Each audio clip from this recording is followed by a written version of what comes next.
here overnight. Well, good morning. Now it's Sunday and here we have Gay cleaning ship. While Nigel looks, well, I don't know quite what to say about Nigel. He's been compared with Peter Ustinov this morning. He's certainly looking very grand. He's expecting guests. So, Well, talking about ships, come and look at this. If you want to clean a ship. oh my goodness me, yes. Man mopping front of considerably large, vulgar yacht, of which we've got 3 more examples. Just here, the sun's going to make that useless, isn't it? Anyway, this is PortGrimaud, which is very, very pretty place. 22,000 properties, none of them the same, I think, is what the guidebook says. Is that right, Nigel? And Trish is doing the washing up. We got here in quite good order yesterday, and there's a massive, massive cruise ship out in the harbour there. Let me come back behind the shade and you'll be able to see these vast motorboats which are even out-spencering the Spencer craft. And there's a very interesting huge trimaran over there. It costs an absolute giddy fortune staying here, so we'll stop a couple of nights, and where that trimaran is we can actually go out and moor there, which would be much cheaper. Can't see the Alps from here. We could see the Alps coming in from the sea, but it's a very prettily arranged place. Everybody's got their own mooring, and it's generally very well kept indeed. That's true of everything but the showers, which are horrible. So we've arrived in PortGrimaud. We're going to stay here a couple of days and then go on to Monaco. Shall we cut it?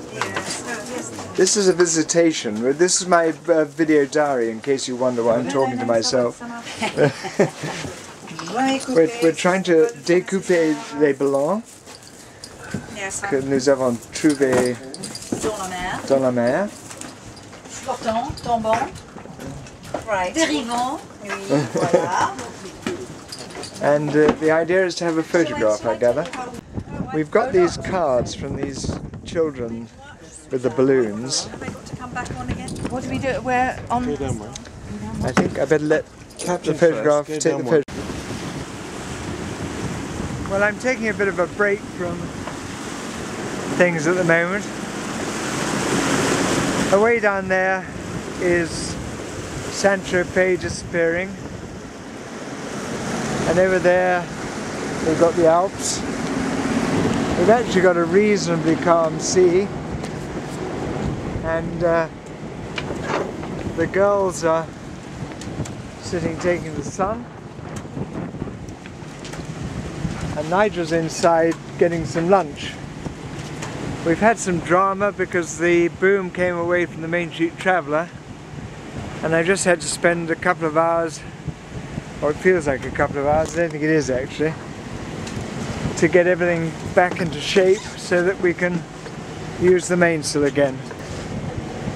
We're on our way to Corsica. And where in Corsica? Calvi. And how far is it? About 100 miles. About 100 miles. 30 hours or so good sailing, hopefully.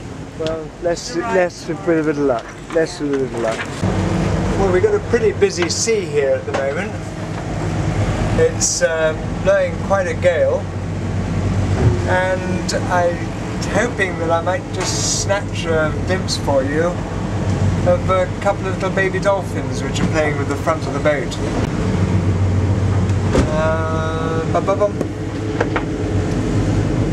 Just as I turn the camera on, it disappears. I have to see if it comes back.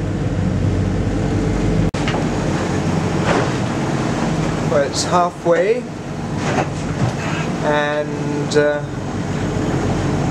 it's force 7 to 8.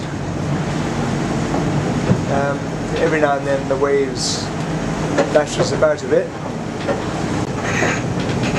And there's another wave coming through. They're coming through from the stern, so actually not too bad at all. not too uncomfortable,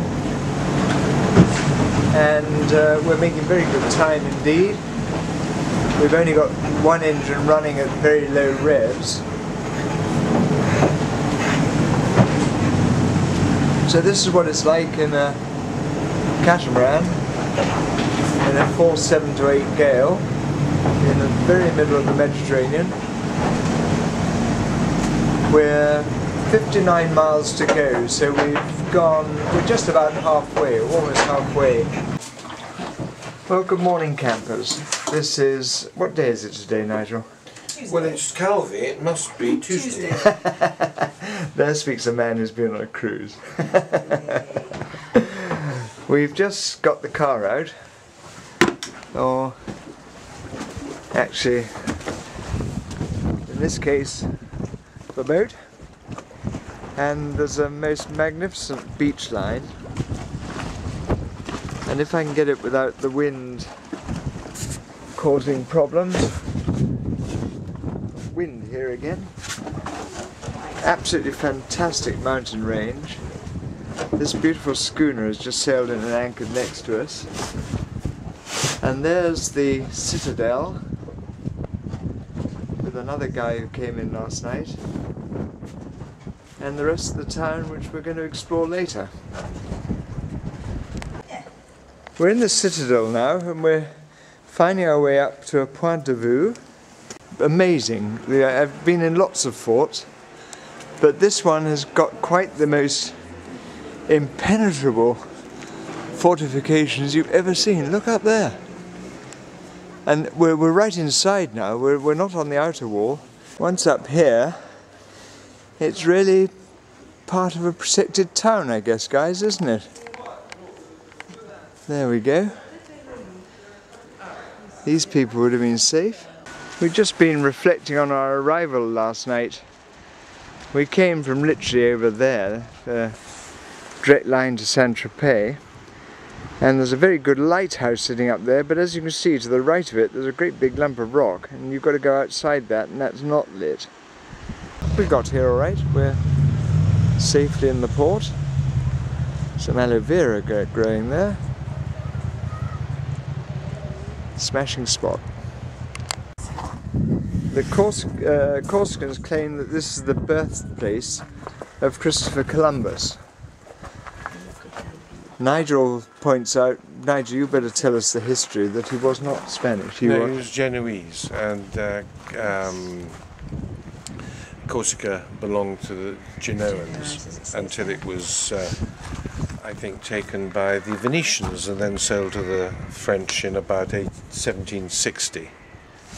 So, it's possible. So he died in España. This is a view from the marina, from the castle rather, of the marina. So and there's a little boat going out there, and in the far distance, I don't know if you can see Swift sitting there. There she is in the bay. Take rather a long time to get there if we suddenly saw her dragging her anchor now.